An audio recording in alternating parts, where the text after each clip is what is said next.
All right. Hi, everyone. Welcome to Worms, Vermicomposting in the Classroom.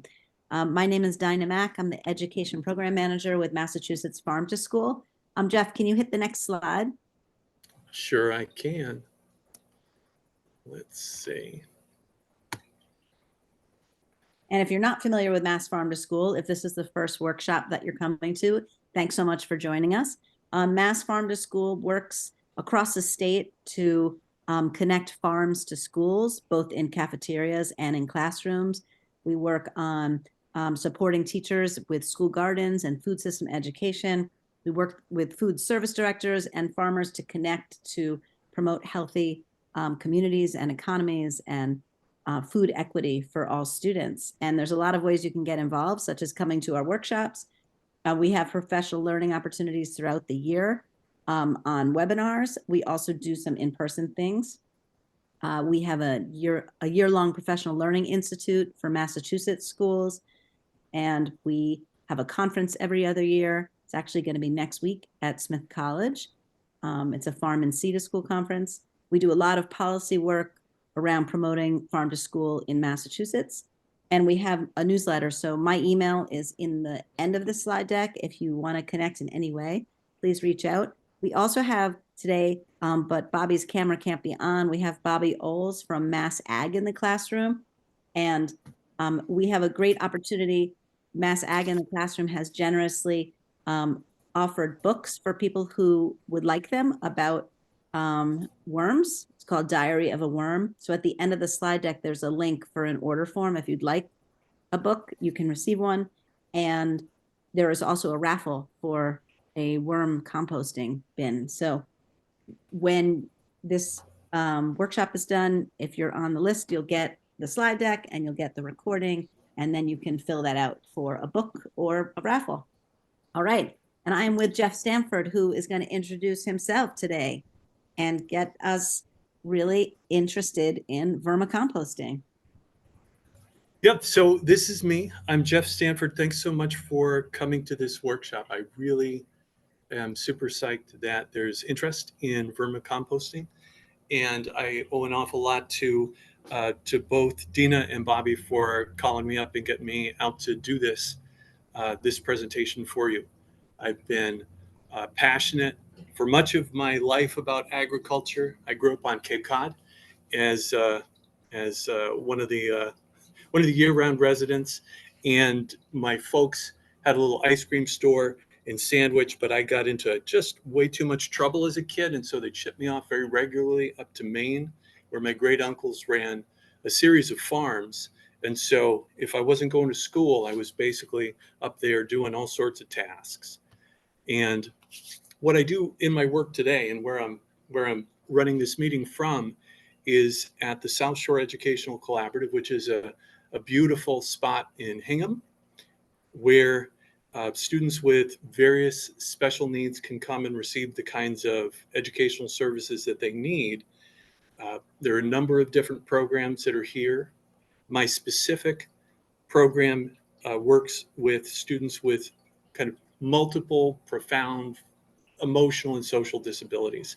And what my specific job is to run the greenhouse lab here. And so I have a greenhouse where I'm in right now speaking with you. And outside, we have over 24 gardens that I manage. And when Bobby and I first spoke, this was before I even built any gardens at all, she said in one of the MAC workshops I went to, she said, the advice was not to build a garden out in front of the building, because once MCAS comes up and you've got your tests and responsibilities, you won't be able to keep up with it. So I built more than 24 right out in front of the building as just a little bit of job security. So now they can't get rid of me. I live in Sharon, and I do an awful lot of work at the house. I make my own jams and jellies with berries that I grow there. I've got chickens and like a little mini homestead, I suppose. And I take care of my 5 kids and my wife and all of my pets. And the little guy in the picture, that's me leaning over. This is my Johnny. He's the youngest of 5, and he's got a very rare genetic mutation. He's one of just 300 people on the planet with a diagnosis that he has. It's an overgrowth syndrome. So it's really tricky and life limiting. And he requires around the clock medical stuff. So he is a student at this very collaborative where I teach. So it's just fantastic that I get a chance to work in my passion, which is to help people access horticulture and grow things with their hands and help underserved communities. And my kid is always like less than 200 steps away. So that's me. Been teaching since last millennia for those of us who started back in the 1900s. Hey, Jeff, before you continue, I just want to let people here know that if you have questions and you put them in the chat, you could also put them in the Q&A. At the end, Jeff will get to your questions. So please let him know what you're interested in. All right, sorry about that. Absolutely.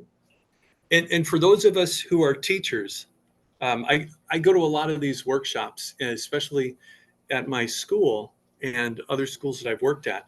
And I'm always looking for a tool to walk away from these things, because I mean, I'm doing my thing and I'm doing my best, and you're all in your daily routines doing your thing and doing your best. And we come to these things, hopefully you can steal a tool from me. And so I'm going to show you what it is for these online presentations and how to access it. It's in a couple slides from now. But it's going to be a great way for you to tell me if you have any questions, that at the Q&A toward the end, I'll be able to address everything. This picture, moving forward, this picture is a picture of the greenhouse where I'm standing. It's not like a complete functional greenhouse that you'd be working in if you're running a farm, more like a conservatory or something. This building was a book bindery, I think, before it became a collaborative. And they repurposed this space that I'm standing in into this greenhouse where I have 4 interior beds that are these elevated raised beds, so students in wheelchairs and standing frames and gait trainers can reach the stuff that we're growing, and a whole bunch of grow lights set up so that we can grow greens around all through the winter. So my program specifically, I work with students, teaching them vocational and pre-vocational horticulture. Some of my students are heavily court involved, and some of my students may not go home to households with an adult caregiver that is sort of a routine adult caregiver. They might go home to a group home or a program. And so these students that I work with are working year-round to tend the 25 or so raised beds we have, the cold frames that we operate during the year. We also manage 5 worm farms, and that's kind of the point of today. And we have 3 tanks full of goldfish so that we can harvest all of that manure and use that as nitrogen and fertilizer adds for our soil. And sort of, if we think of the mission of my greenhouse lab is kind of like a stool with 3 legs. We've got one leg that is about economic prosperity. Every single one of my students, but maybe 1 or 2, it requires the free and reduced lunch. I know that Massachusetts, thank goodness, is providing that. But long and short of it is that my students are generally going to live with a lot of economic instability in their lives. They've already had some. They're going to likely have more. And so we want to teach them how to stretch their resources. Second is environmental responsibility. We just have this one planet. You guys showed up for this, so I know we're probably all in the same camp here. But we want to make decisions, ethical decisions about climate justice and that sort of thing, where we reduce our carbon footprints and we try to reduce and reuse and recycle. And then finally, social justice. These 3 pillars are going to hold us all up. I want to make sure that the greenhouse lab where we are working to make beautiful food that's healthy and healthful, and we're mindful of each other's time and space, that we also are thinking about including everyone, regardless of their ability or disability or any of the other variables that we might have. The greenhouse lab team is one that projects kindness in all directions. So this is inside, and where I'm standing right now is in that little corner on this picture. I took this picture just a couple days ago, And so I'm over near by those ventilation windows and want to tell you about our mission. In the collaborative, we have a bunch of different schools. One where I teach primarily is the Careers High School. And as I mentioned before, this is for students who have sort of complex social and emotional disabilities. And my goal is to provide them pro-social learning opportunities. Most specifically, I find in my practice, and if there's any special educators in the mix, we might agree on the point that students who are consistently receiving services, and it might be lifelong for some of our students, it can be erosive to your self-esteem and your self-image. It can really grind you down, that you don't have necessarily positives to stand on, give backs to stand on, good things in your life that are happening that you can use when the going gets tough to provide a little bit of resilience. So that said, my program flips that script. My program, I teach the students who are coming through my classes from the Careers High School how to assist with horticultural tasks, pre-vocational tasks for students from the other schools that are in this collaborative that have very severe physical disabilities. Like my son, Johnny, he goes here, I've mentioned that. So a lot of kids in wheelchairs and standing frames, kids that don't have some of the blessings of mobility that you might have or I might have. My students are able to help the students who are struggling with those tasks access this curriculum. And there's no task in the greenhouse that that is inaccessible. We always think about that. We've got all sorts of wacky devices so that kids can feed the fish and water the plants and all that kind of stuff. All right, so here is where I'm going to give you the tool for your toolbox. I think it's really cool. You see before you a QR code. There is a website. It's called Slido. And I learned about this when we were teaching during COVID. And my job is 100% hands-on gardening, like no paper, no desks, no chairs, no tables. We're just in the greenhouse or we're outside working the property. And then bam, we're at home. But my program was immediately back to school. And so I learned about this specific tool so that kids learning remotely could check in with me in real time. And so if you take out your cell and you take a picture of this QR code, for those who are tech savvy, it's wicked easy to do this.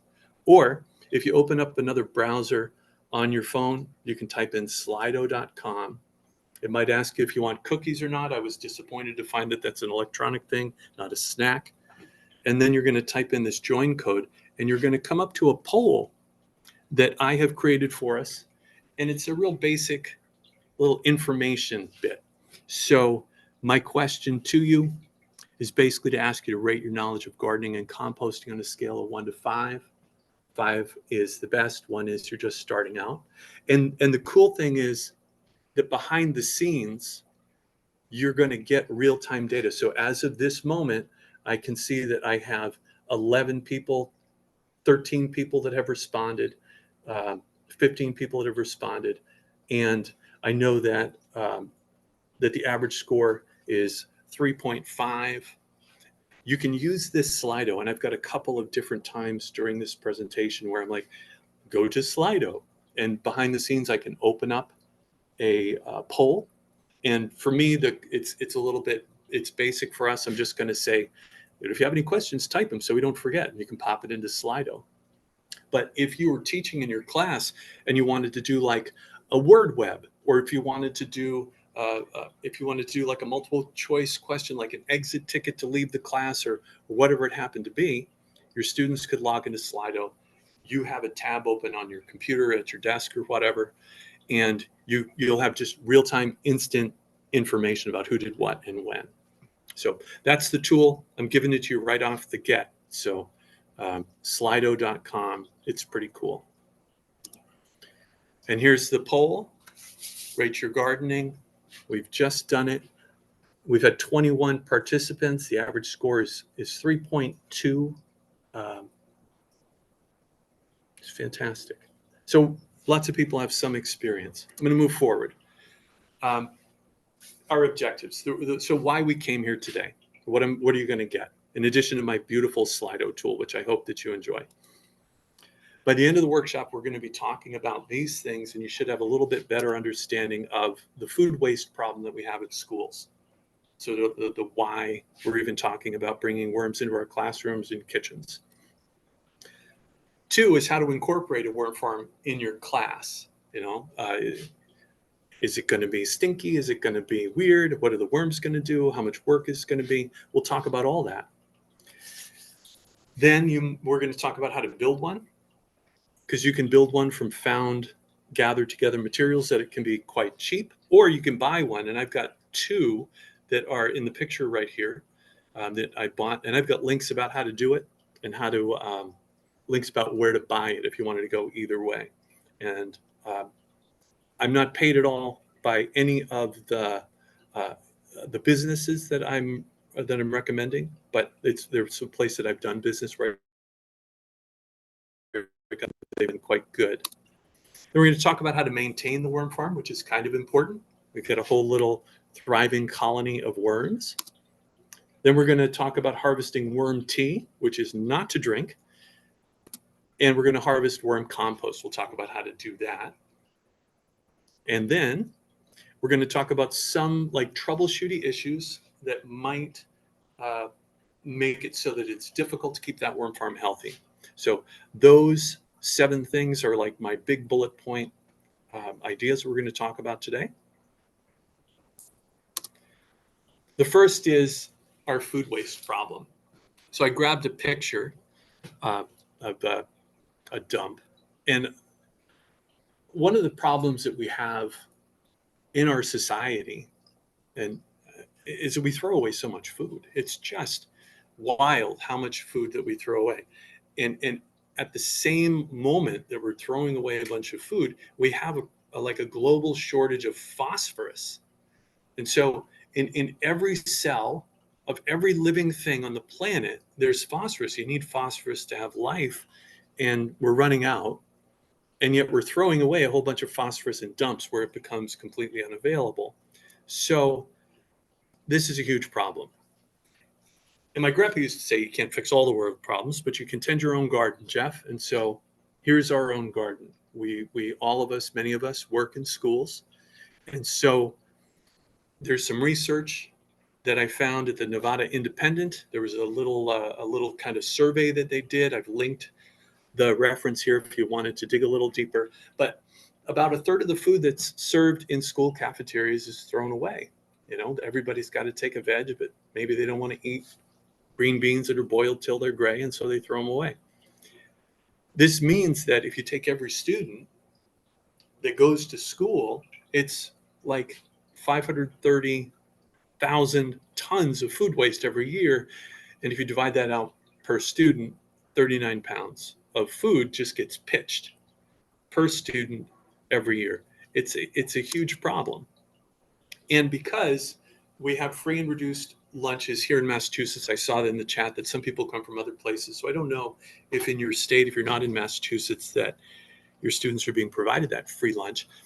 If we're throwing away 1/3 of it and the government is paying for it all, this waste is 1.7 billion a year. NPR told me that. I did a little digging, and that's money that we're spending just to throw away. And if we could move it in a different direction, we could spend it maybe in a more positive way, then we would be recapturing some of that phosphorus and those other vital nutrients, and not just literally throwing money in the garbage. So these programs are critical, this free and reduced lunch in Massachusetts. I'm not here to say we shouldn't be giving the kids free lunch. That's not the point. The point is we need to, because so many kids live in situations of food insecurity. Nearly all of my students live in a situation of food insecurity. We can't cut that. We just have to figure out how not to throw away the waste. Okay, so that's the point.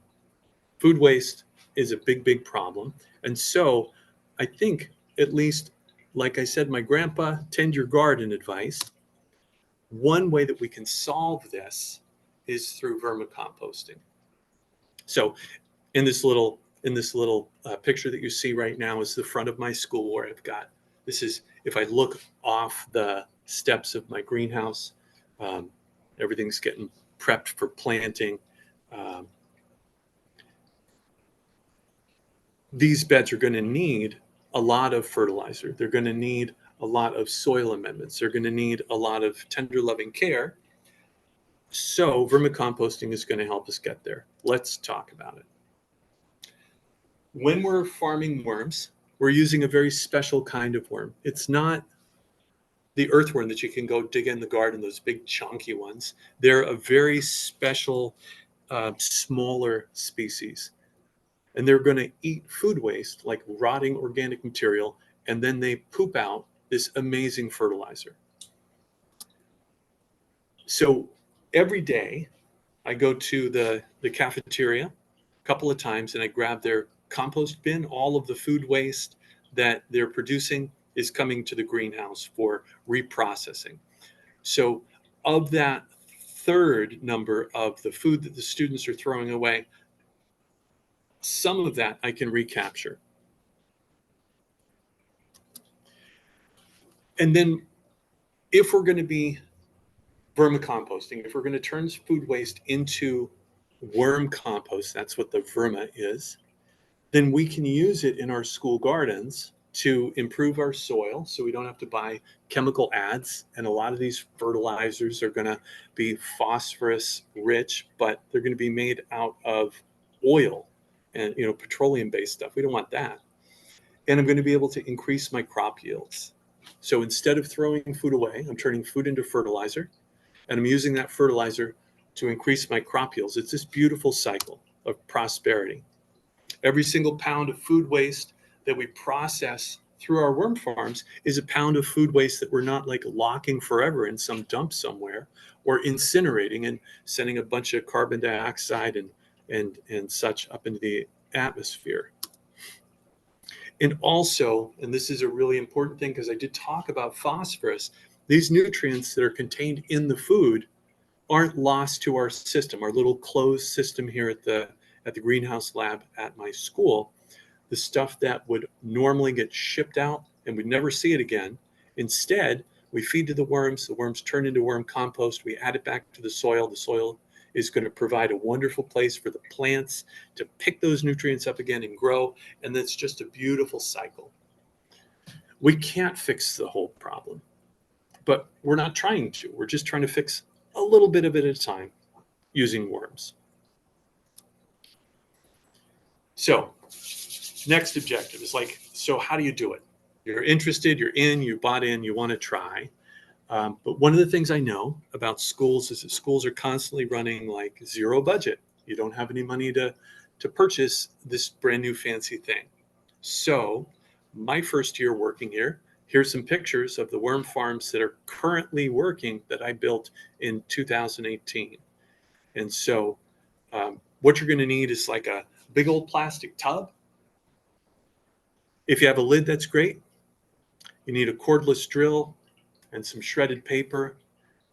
I used, my school has a whole bunch of paper because every single student has an ed plan, and that just generates mountains of paper. And so when you shred that paper, you can use it as bedding for the worms, like as their grow media. And you need some handfuls of garden soil. That's easy enough to grab outside. So found, borrowed, found for the plastic tub, borrowed for the cordless drill, renewable resource of shredded paper that would otherwise just hit the landfill or the wherever they're going to go, the incinerator, I suppose, for the shredded paper. Garden soil, easy to grab. And then you need a smaller plastic tub like you can see in this picture, a whole bunch of mismatched tubs with this sort of brown liquid in it. That's the drainage that comes out of it. And then you need some worms. If we're in the inexpensive bit, where you can get your worms, and you get them for free, if you live sort of near a horse farm, like this school in Hingham is very near a stable called Briggs Stable.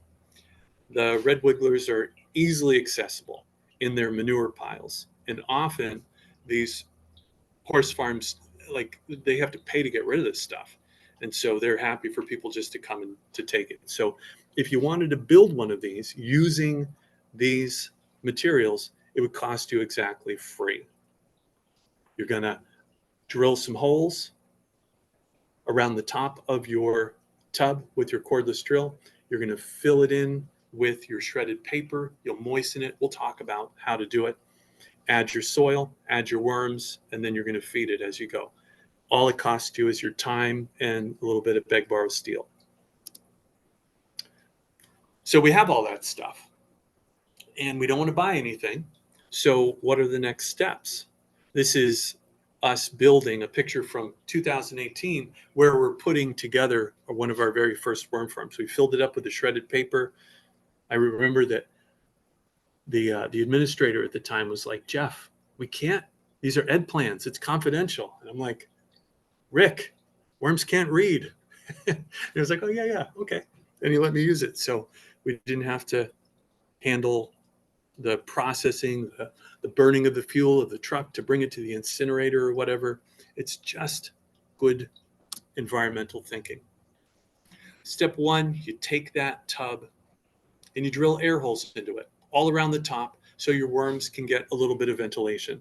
And if you have a lid, a whole bunch of holes in the top, a dozen or so. Get a little bit of airflow in there. You don't have to have a lid, but it's better if you do. Once you've drained around the edge and on the lid, you want to pick one side, the narrow side, one or the other, and drill some holes, maybe 4 or 5 holes in the bottom. You're just going to use like an 1/8 of an inch or a 1/4 of an inch drill bit, whatever you can beg, borrow, or steal.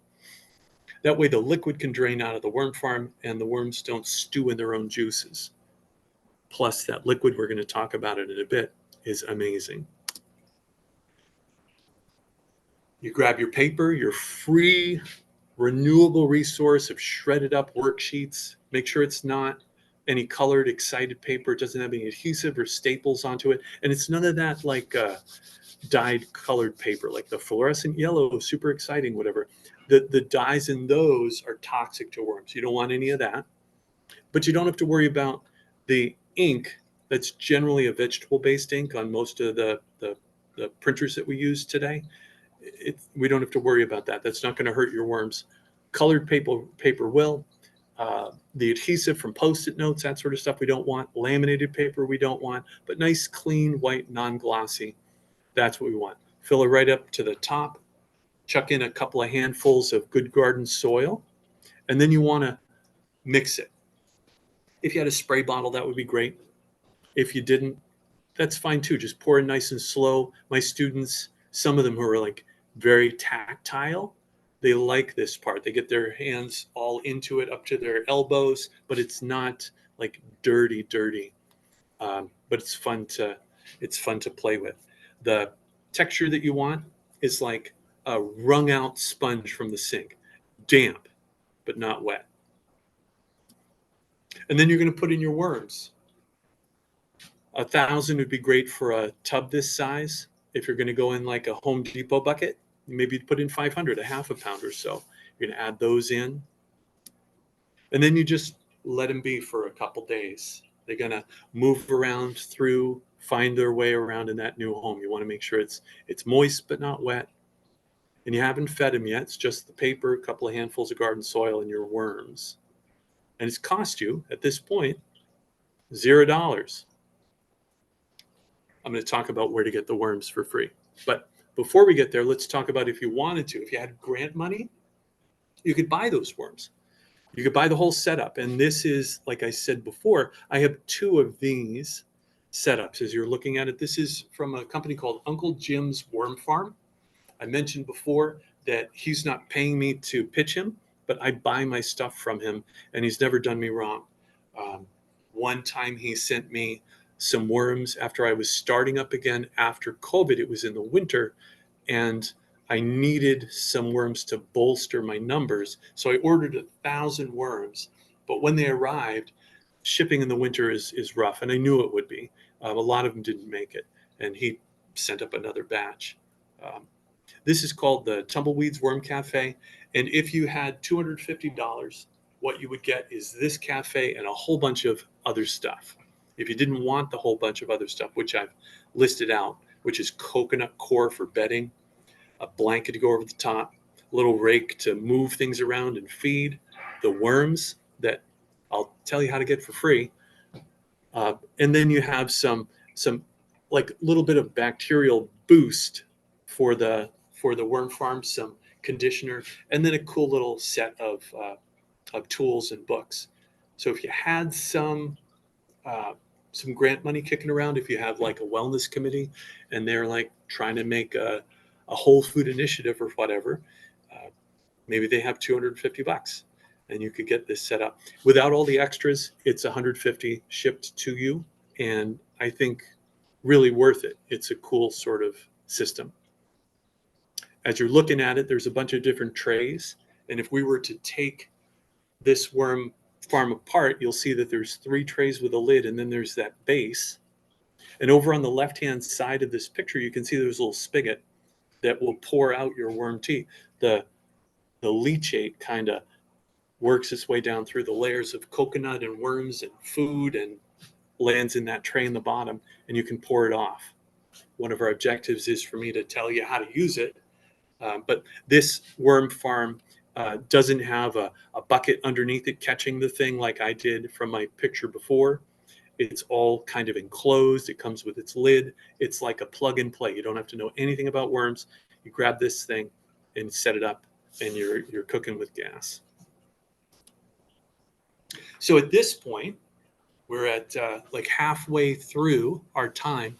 This is my Slido opportunity number 2. I'm going to open up that access to it. So you should see, if you're logged into Slido, if you go to the tab on your phone where you have Slido open, if you have any questions after this workshop, your questions will just post right into Slido. You can put them in the chat too, but this will give us some practice about how to use it. I've used this pretty successfully, this Slido app, in my classroom, just to get real-time feedback from my students. And so, and Slido isn't paying me any money to say it, but it's a free tool from me to you that it might work out for you. Hey, Jeff, while people are putting questions in Slido, if they are, you do have a few questions in the chat. Fantastic. And so I can, at the end read them out to you, so you don't have to do that, or you can look through the chat, or you tell me what you want. And there's also so a looking at in the Q&A. I'm looking at the chat right now.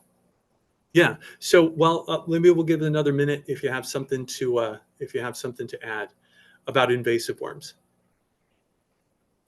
Yeah. So this is for Jennifer. Talk about the idea of invasive worms. Lives on an island that has worms on it. Just bought some red composting worms from Uncle Jim's. Have 2 bins with the worms. I love it. Uncle Jim's is awesome. Freaked out about invasive worms, and instead of using stuff that's what that's about. Yeah. So composting worms, the red wigglers, are generally found outside, and they're generally they're not soil-based worms so much. Like, I suppose that they would be found where I get mine is in the bedding horse manure pile that is Briggs Stable is real close to where I live. Where I work. And so I can pop on over there and just hand pick the worms. But in nature, they're not going to be living in your garden soil. And so if I understand your question, are you worried, Jen, about the red wigglers becoming invasive?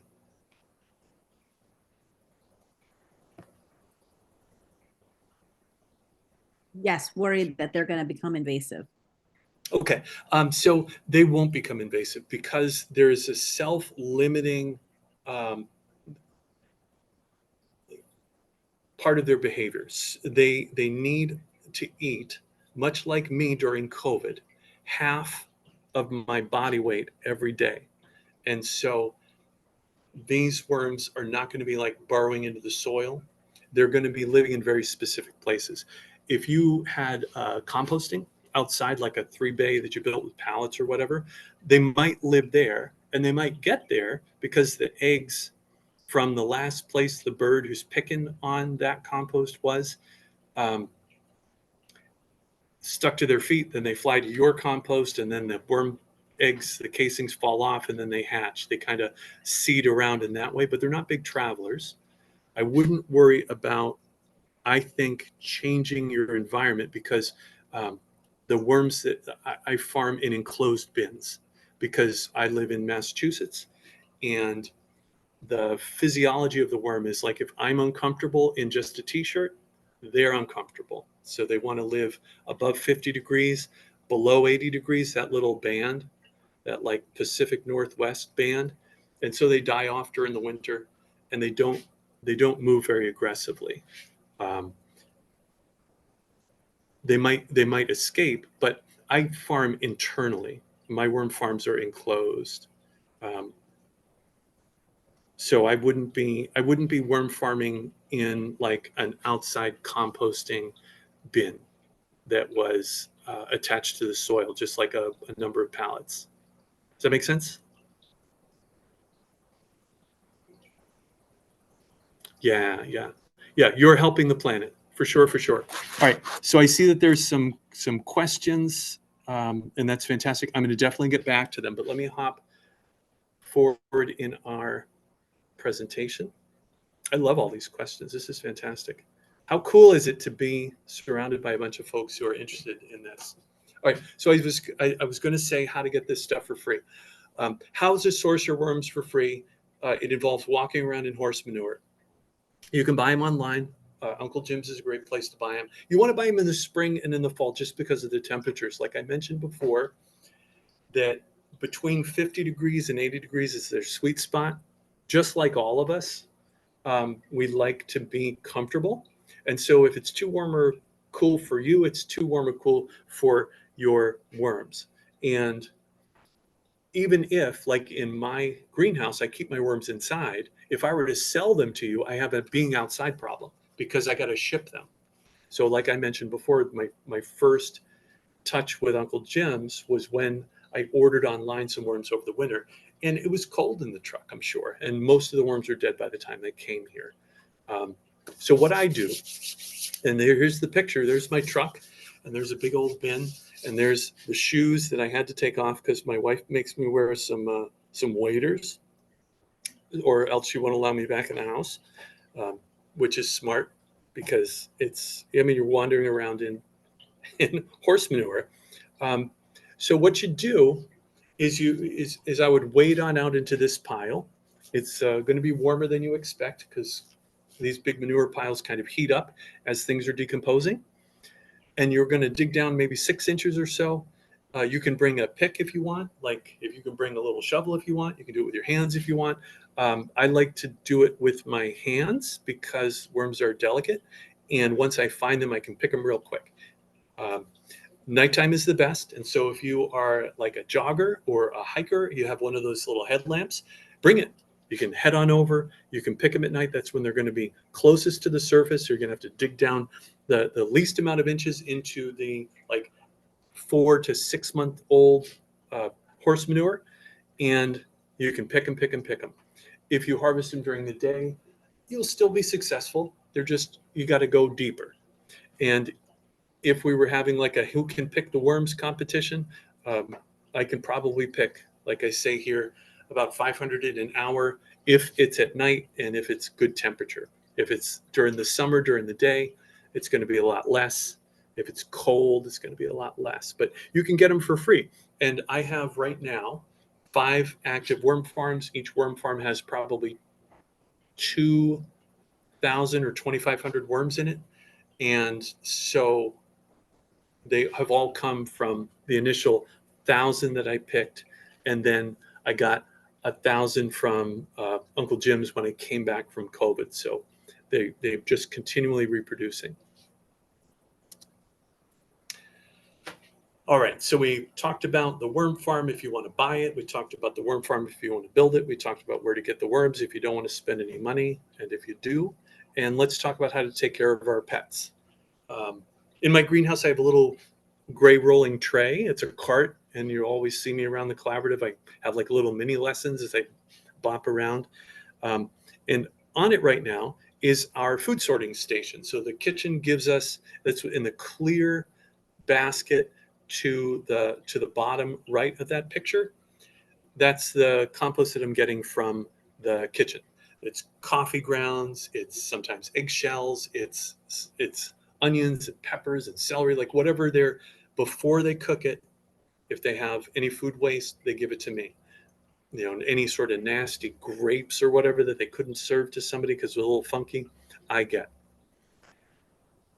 Then what we do is we want to remove as many seeds as possible because we don't want them sprouting in our farm. So in that green little tray right next to the clear one, you'll see there's a bunch of specks. Those are seeds from bell pepper centers. We can pop those off.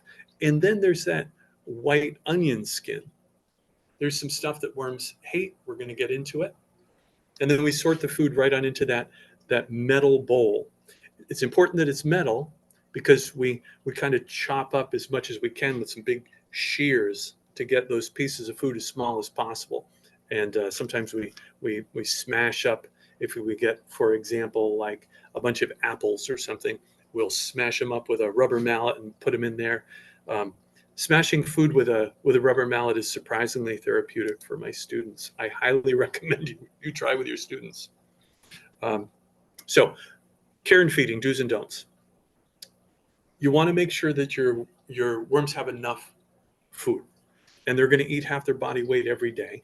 And just to put that into perspective, the 1,000 red wigglers that you can get from Uncle Jim's, they're going to weigh about a pound. So if I have 2,500 worms in each of my worm farms, give or take, that's like 2.5 pounds of worms. And so every month, they're going to need to be fed a certain amount. If it's 2.5 pounds in each of my worm farms, then I'm going to need to feed them 2.5 pounds of compost over a 2-week period, or five pounds of compost over a month period. So before you scale up your program, you want to make sure that you have enough food to feed them. Because I have a funny story, and it won't be that long. After COVID, we shut this whole place down, and we all went back to our homes, you might remember. And so all the teachers shut off their lights, like put the cap on their dry erase marker. I had just planted all of our spring plants. So I had maybe 20 flats of plants. I had 2 fish tanks full of goldfish. And at that point, I had 7 worm farms running, and I had some actively aerated worm tea where I was like adding sugar and brewing it so that the biology of the thing was helped. And I had to bring it all back to my house. So 7 worm farms come back to my house, and week 1, I wasn't making like a whole school worth of food waste. Now it was just me. So I bought 50 pounds of potatoes, and I was chopping them up small because I figured it was starchy, high energy, it would be okay. They last a little while. 2 weeks later, I bought more potatoes. 2 weeks later, I bought more potatoes. And my wife was like, why are we buying all these potatoes? And I said, well, I'm feeding worms with them. And she wasn't pleased with that. But so the point of that story is don't scale up so much that you're not having the food supply. Your worm farm is going to process half its body weight per week. So if you have a larger farm that has like 7 pounds of worms in it, if then it's, you know, like a big old honking farm, then 3.5 pounds is what you're doing every week. If it's a tiny little bucket farm, has 500 worms in it, then you're not going to have to feed it that much. A couple of handfuls of compost, of vegetable waste each week. The next thing, you want to make sure that your worms stay on a vegan diet. That means no meat, no cheese, because that stuff rots first and stinks and attracts mold and flies, and that's gross. We want it to be as least gross as possible. The worms will eat it all. They'd eat me, I suppose, but you want to make sure that the worm farm is as appealing to people who come on into your classroom as possible. So you don't want it stinky. You don't want it like covered with flies. So keep them vegan. And also, whenever you're cutting onions, you notice that you get that burning in your eye whenever you're like, when I was a little boy and I go out for for fish and chips with my family and squeezing the lemon on the fish. I'd always try to squeeze it so my brother would get the lemon juice in the eye. That stuff hurts a little bit. Worms' skin reacts in the very same way. It's covered with kind of a mucus. And so when the onion peels are in that worm farm and it starts to release some of the sulfur, it's going to turn into a really low-grade sulfuric acid, same reason why your eyes water, and the worms are going to hate it, and they're going to try and get out of there. Same with garlic, all of your alums, same with any citrus, like citrus acid is burning. And then pineapple has a protein in it, an enzyme that like digests proteins. And so that's why if you like fresh pineapple, you can eat a bunch of it and it's delicious. And then eventually your tongue goes numb. It's because the pineapple is digesting you. And so that hurts the worms. Don't feed them any of that stuff. And don't feed them hot peppers either. You know, that'll make them want to get out of there as well. Make them as small as possible. That's why up in the picture on the top, you'll see I use a metal bowl so we can really kind of pulverize it. The smaller pieces, the more quickly that the worms are going to be able to process them. And then, much like most of the teenagers I know, they want to be left in the dark, fed, and left alone. Throw some food in once a week or so, leave them be, and you'll have a super happy worm farm, much like you might have a super happy teenager. I got 5 boys. That's my advice, and I'm sticking with it.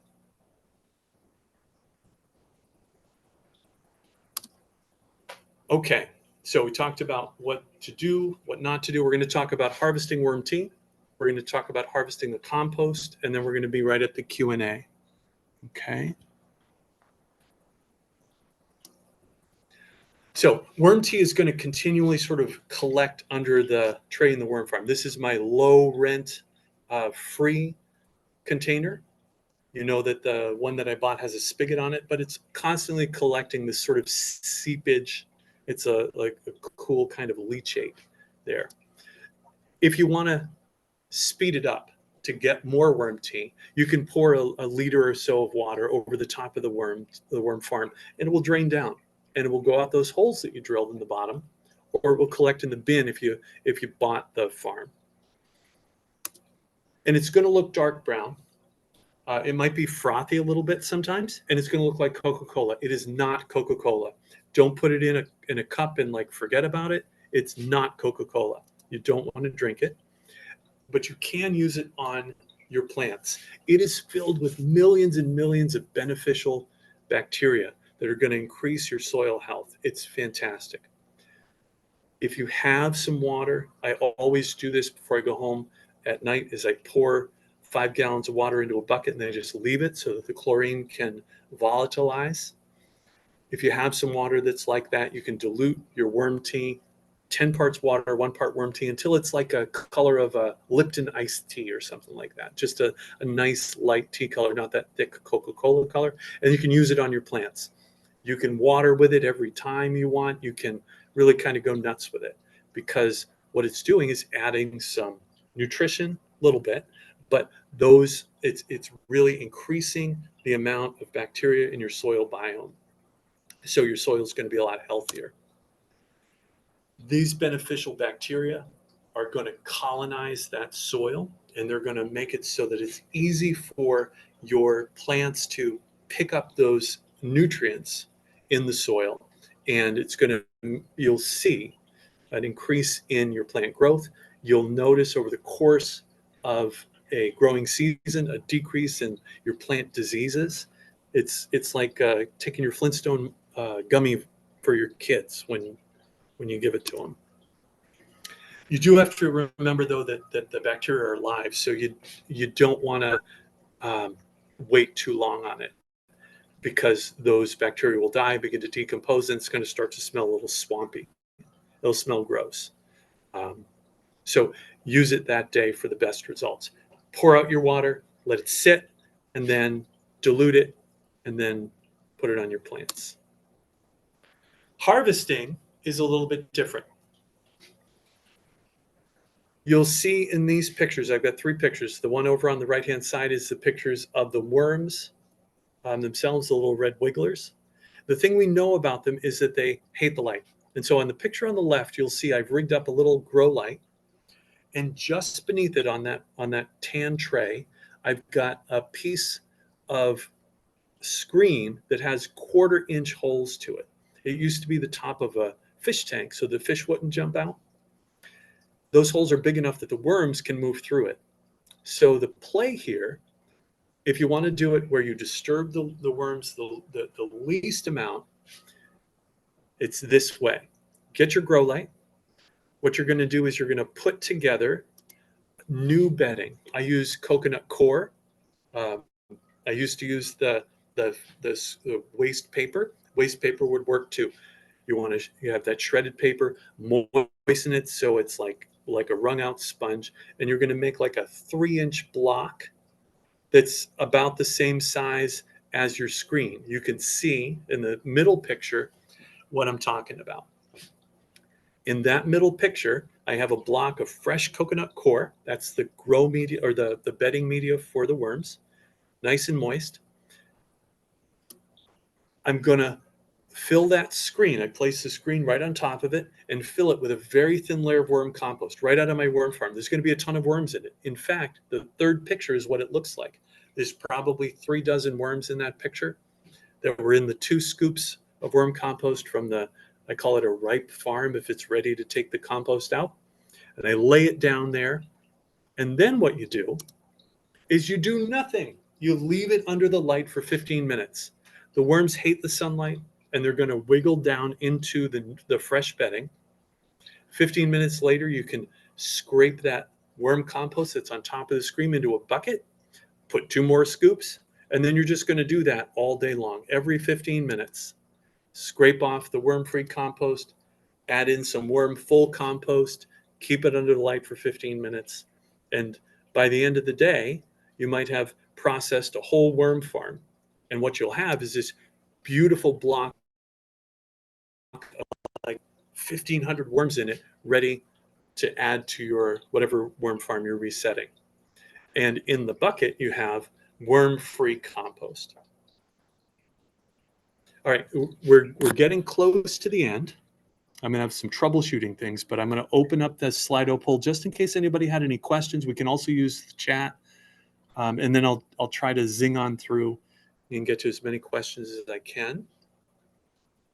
Hey, Jeff, you have a question that's actually in the Q&A, and it Oh, says, fantastic.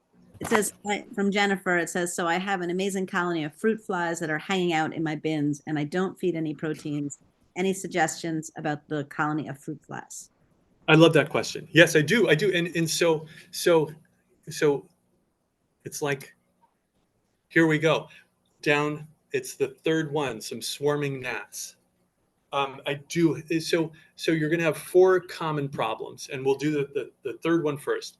There's 2 kinds of little flies, like gnat-like flies, like fruit flies that you're going to find in a greenhouse. One is a fruit fly, and these guys are going to want to find some rotting vegetable material or something like that, and they're going to want to eat it, or they're going to want to find some like my wife's wine glass always seems to like attract one from time to time. You might have the same idea. The problem when you have flying insects in your worm farm is that you have some exposed food, and so you want to make sure that all your food is buried, tucked away nice and well. But if you have a bigger problem, then I would use a little bit of science against it. I'd take a measuring cup, maybe a 1-cup measuring cup, and I would fill it about halfway with a 50-50 dilution of water and apple cider vinegar. And then here's the trick. We want to break the surface tension of that liquid. And you do that by adding a little bit of soap. So the insects are used to being able to land on the surface of the water, and they're so light they don't sink. So they can do whatever they want to do there. The soap is going to make it so that the surface tension is broken, and they'll land thinking they're pulling a fast one on you, and then they'll sink in. So it's going to catch it. So I would recommend that you do 2 things, that you do the vinegar trick, and the second is that you always make sure that you don't have any exposed food. if you wanted to take a layer of like brown leaves from the backyard to add a brown layer, that's gonna keep the food away from those gnats that are wanting to eat it as well. The other, if you work in a greenhouse like I do, the other little gnatty-like pest is a fungus gnat, and they like to lay their eggs in sort of moist, rich, organic uh, material like a worm farm. And so I use a yellow sticky trap, which they are attracted to the color yellow. They land on it, they get stuck to it, and I catch them all the time. So on my worm farms, I generally will have one that's stuck there to catch those flying insects.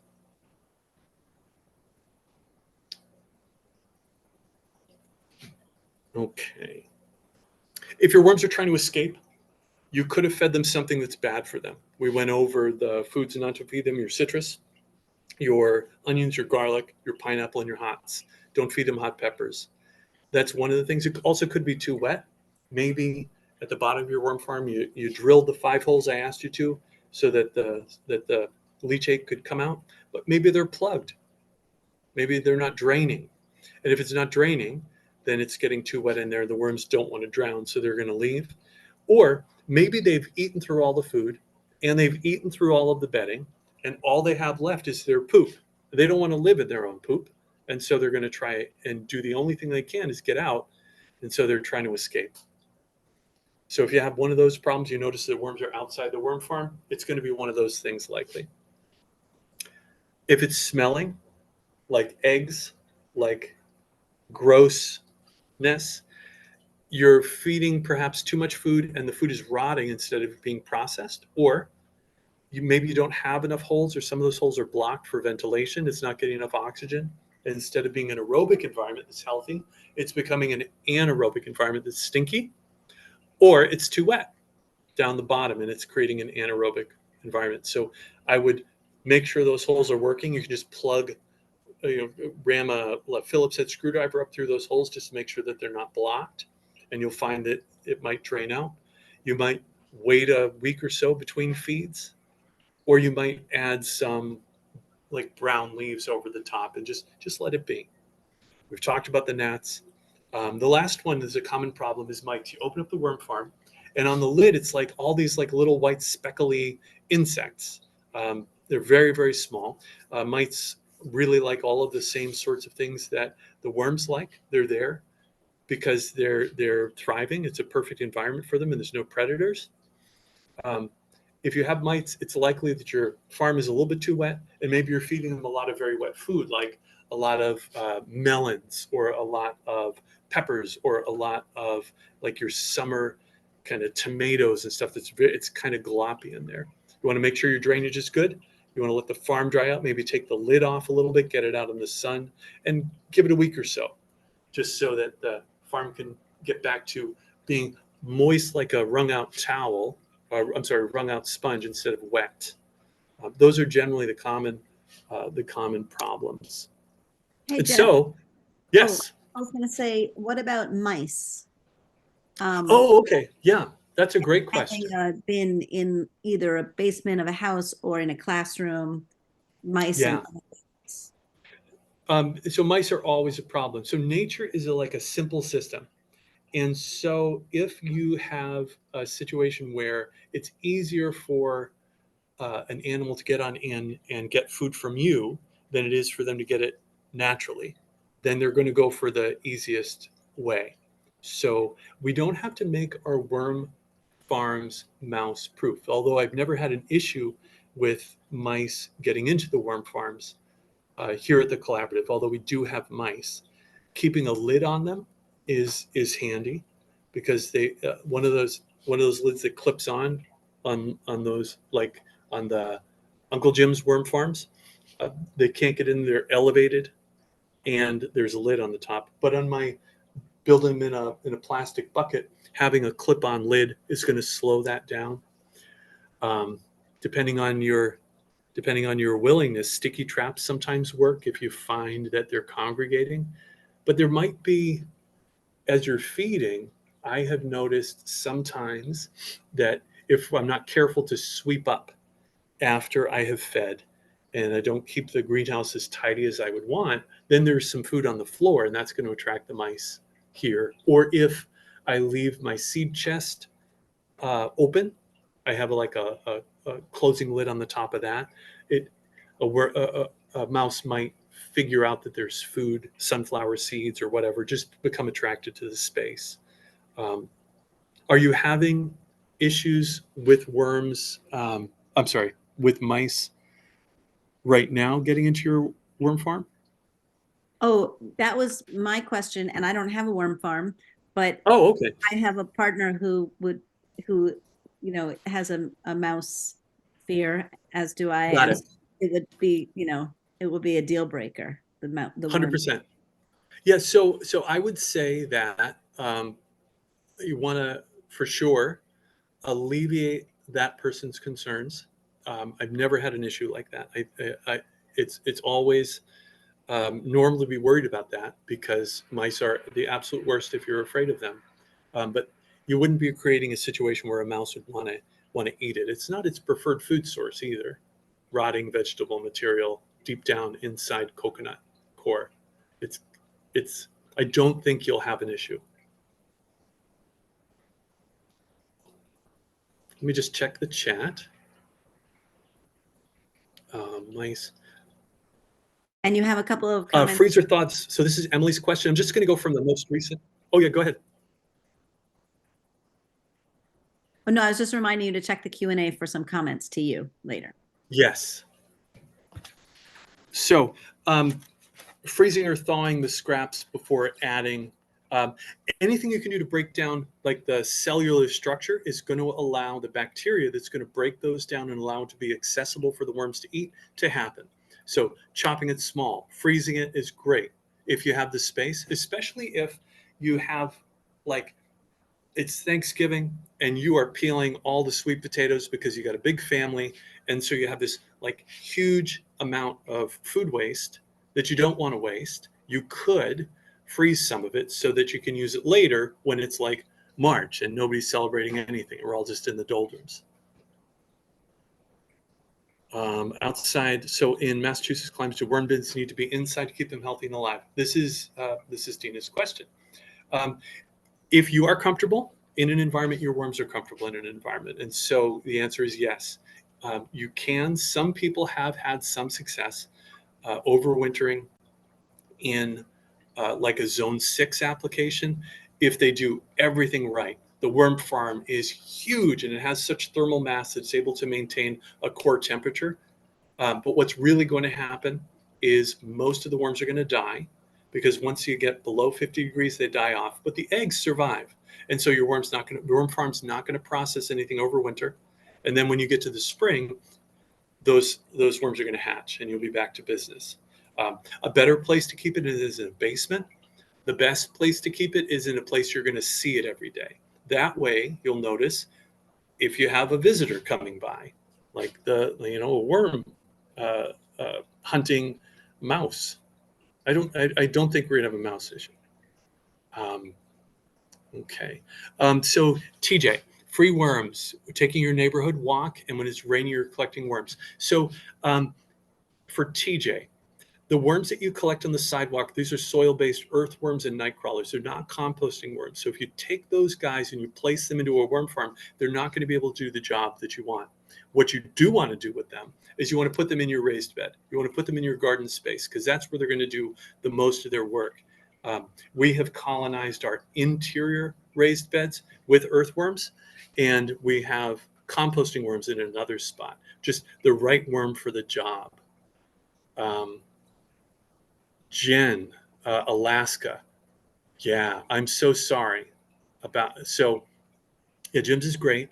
So Jen is saying in the chat, up in Alaska, it's hard to get them. I don't know where to get worms in Alaska that you can buy them, but I imagine I've never been, but like the romantic me imagines that it's like there's some horse country, and I would do a visit and see if you can hand pick them. It's very likely that they're going to have some composting worms in that space. Let me keep on going. I'm going to look at.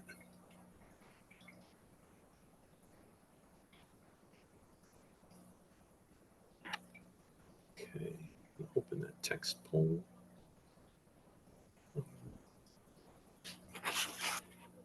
Let me see.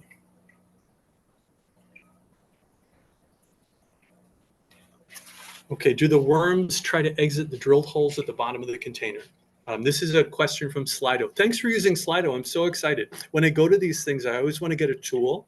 And if I don't get a tool, I'm like, oh. So I hope that you use it. It's really cool. Yes, the answer is yes. Sometimes they will. Not that they're trying to exit, but they just end up there. And so what I do is when I'm pouring off the leachate, the worm tea, I pour it through like a house screen. And that's going to take any worms and any solids and filter it out. I fold the thing over so it goes through 2 layers of screen. And then I put the worm compost and the worms that have accidentally ended up in the leachate back in the top of the worm farm. And then I use the worm tea as I've described. Can you do garden bed worm compost? Can you do garden bed worm composting bin? I think there's a question about can you do worm composting in a garden bed? I think the answer it's similar to where to get worms. You can pick them up off the sidewalk. The worms that you pick up off the sidewalk are going to be great in your bed. They're not going to be great in a worm composting situation, although we want worms everywhere. Worms are fantastic. So if you find those worms, you want to add them to your raised bed. And if you pick the red wigglers, you want to add them to your worm farm. How small do you make the food scraps before feeding? How much do you feed them per week? Is the next question. I think that if I have 1,000 worms in the worm farm, they're going to eat a half a pound of food. A half a pound of food, depending on what it is, it's like a couple of handfuls. And this is a trial and error thing. Your worms might be, it's like you're never going to get a worm census and know how many are living there. You might find that you put some food in and 2 days later it's swarming with worms. When you peek down through the layers, they're going to feed up in the top 6 inches of your worm farm. And you might find a week later it's all gone. Then you'll know to feed them a little bit more. You know, you just peek in on it every day just to see how they're doing, but don't disturb it. Just a little peek. And the thing that I really recommend you doing is giving it a sniff test. You put your nose as close to the surface of that worm farm as you can and give a deep, deep, deep sniff. And what it should smell like is a hike in the woods. It should smell like organic. It should smell earthy. It should smell not gross. If it smells gross, you have a problem. And you might be feeding too much. That's an indication of feeding it too much. So make your food scraps as small as possible. You can run them through a blender if you want to. My kids just love smashing things with a rubber mallet. They love it. It's very therapeutic. But it's like you want to damage as many of the cells as you can manage. That way, the bacteria will break it down, the worms will take it in, and then the process. Do I recommend a worm blanket? I generally cover, yes, I cover the top of the worm farm. I do. To keep fungus gnats from finding the surface so they don't lay their eggs inside. That's the reason I do it. But I also garden inside, and all of my interior beds are covered with sand so that the fungus gnats can't find a place. It goes sand, some agricultural fabric, and then the soil beneath. So yes, I think I would, because you're going to avoid some of those gnat problems, and you'll get maybe some better temperature regulation as well, and it won't dry out as much. And if you found that it was moist, pull it off, put it outside. I have worms that look like those in my backyard compost. Can I use those? Very likely yes, because how those worms got there is some wonderful bird was enjoying a meal at some wonderful place that had composting worms in it, probably like somebody's compost, and some of the eggs got stuck onto their foot, and as they flew to yours, and they landed in them. It just colonized your compost. It's a wonderful problem to have. I think you could definitely use those. And it looks like I've gone through all of the questions from Slido, and I'm looking to see if there's anything that I've missed in the chat.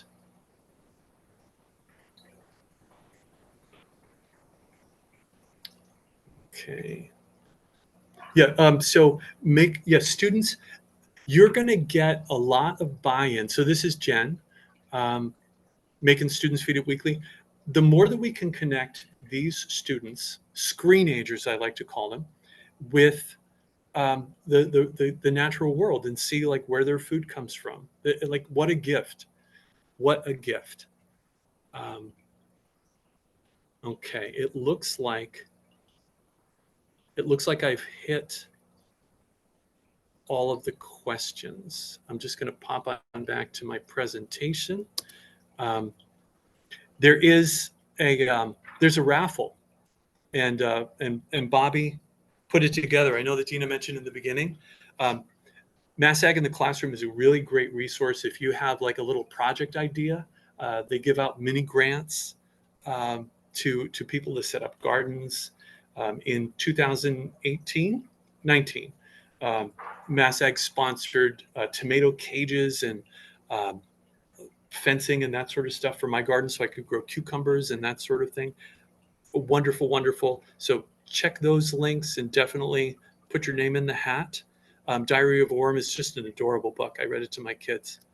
And then there are 3 links. So if you wanted to know more about Mass Farm to School, if you want to sign up for newsletters, if you want to take part, if you want to present like I'm doing, that sort of stuff. Mass Ag has similar sort of opportunities, including the mini grants I just mentioned.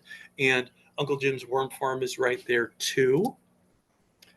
And so stay in touch. If you want to get a hold of me, my email here at the Collaborative is jstanford@sscc.org. And you'd want to get a hold of me if you had like a worm question. You know, it looks like this, take a picture, and I'd be like, oh, maybe try that. Because I love that you're here wanting to learn more about worms. How cool is that? So I want to be there and support you. So feel free to throw me an email. I work year round. I take a couple of weeks off on either side of the summer, but at a therapeutic high school that I work in, it's a year round operation. And that's my program. So thanks for coming, everybody. Thank you for the plug. Thank you for the plug, Jeff, for the mini grants. And I just want to mention the spring cycle, the deadline to apply for a mini grant is April 1st. And Bobby, it needs to be for Mass Ag in the Classroom, it would need to be a Mass school. Or it does need to be someone from Massachusetts, but correct. For National Ag in the Classroom, there are grants available there, right, as well? There are, they're on a more limited basis. Okay. They don't roll over like continuously the way ours do. Great. Thanks, Bobby. And so someone asked if I could put the links in the chat. I'm going to send all of you the slide deck and the recording. And so you'll have the links to get the book or to, check out other things from Mass Farm to School or Mass Ag in the Classroom, or contact Jeff or contact me. And just everyone, thanks so much for staying with us for this hour to learn all about worms and worm composting. And Jeff, thank you so much. You brought worms to life. Thank you. My pleasure. Obviously, my pleasure. Glad to do it. Passion. Dinah, thank you for pulling it all together. Yeah. Thanks, everyone. Stay in touch. Take care now.